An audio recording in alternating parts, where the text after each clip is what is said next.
All right. Emotional day. You ready, Maya? Yes. All right, guys, welcome Maya to the stage.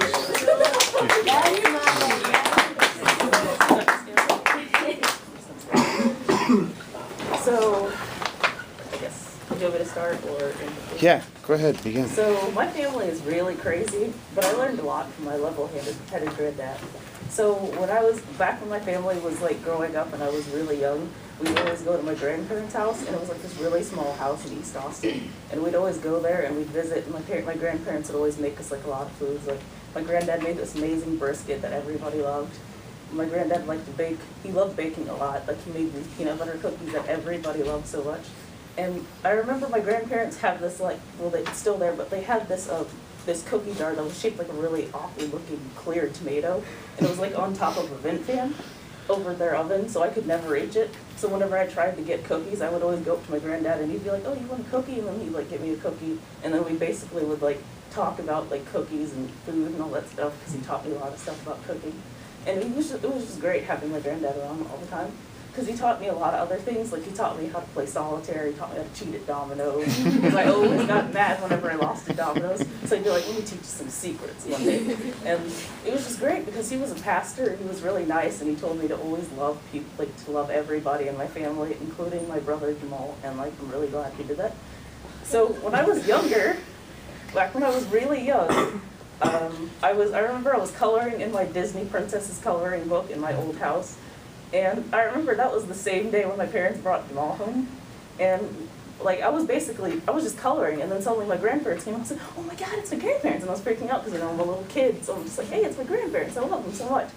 So my parents like walk in maybe 20 minutes after they get there, and they have Jamal in their hands. And then suddenly my grandparents like gravitated towards them, and they weren't towards me anymore. And I was like, who does this kid think he is? And that's what I was thinking. I was like, "That boy just stole my thunder." Like, I just remember like sounding like like some kind of social disorder child. I remember I was like crazy. So I was like, "No, he's not gonna take my thunder." So I remember running back to where my coloring book was, and I picked up an indigo crayon. I remember the color of the crayon. And I stuck the crayon up my nose. Like, I stuck it, shoved it like far up inside my nose. Like, I remember going back to the kid and was like, "There's a crayon in my nose."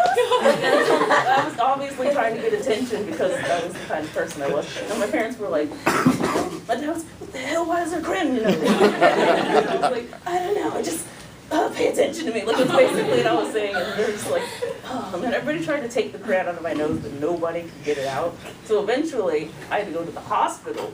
And when I went to the hospital, the doctor got like these special looking tweezers and pulled them out. And then he made some stupid doctor joke like, "Huh, now you can color with blood," or something like that. It was some stupid like, he gave me the crayon back, and it had a bunch of blood on it. And like, I went back to my house, and the grandparents were still there. And my granddad was like, "Why did you shove a crayon up your nose?" Because he was just like, "Why would you do that?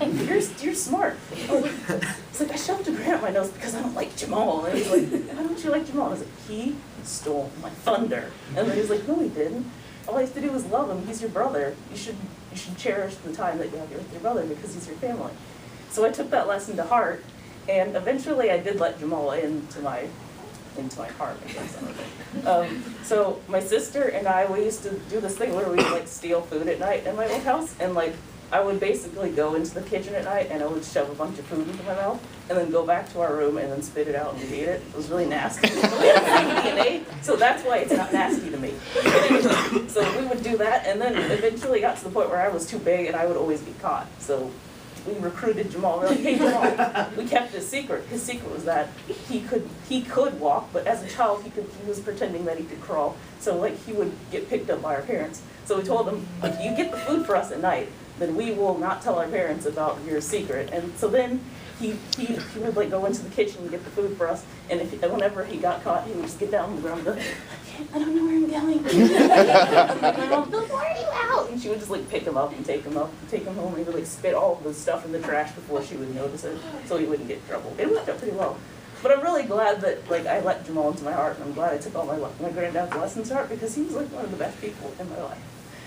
So I remember when in 2000 we moved into our new house, and it was a bigger house, so we could cook a lot more, and it was really great because my granddad would like come over more because we moved all of our family functions to that house because it's bigger, and like our granddad would come over and we would cook more, and he would like teach me more of this stuff.